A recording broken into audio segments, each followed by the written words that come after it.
Man United endured a miserable night on Tuesday as they crashed out of the Champions League following defeat to Sevilla at Old Trafford.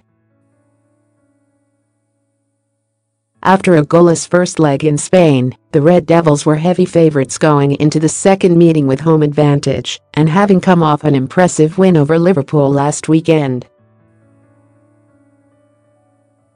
However, Wissam Ben Yedder had other ideas as he made a decisive impact off the bench for the visitors, leaving Jose Mourinho and his players to analyse a disastrous night.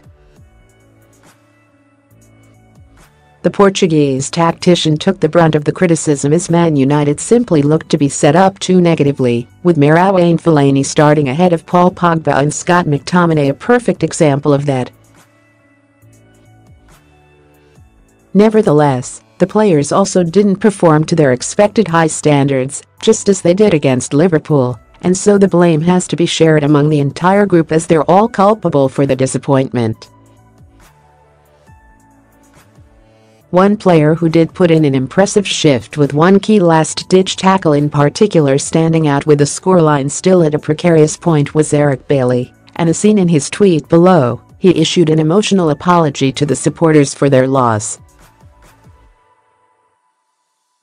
It doesn't appear as though the Ivory Coast international was in the firing line when it comes to the Man United faithful though, as the majority of the responses that he received were positive. The 23-year-old returned from injury last weekend, and although there are certain mistakes in his performances that need to be cut out, he can't be faulted for desire, effort and overall defensive quality. That seems to be reflected in the comments below as he received plenty of support from the fans, while Romelu Lukaku and David De Gea were also seemingly exempt from criticism for most too.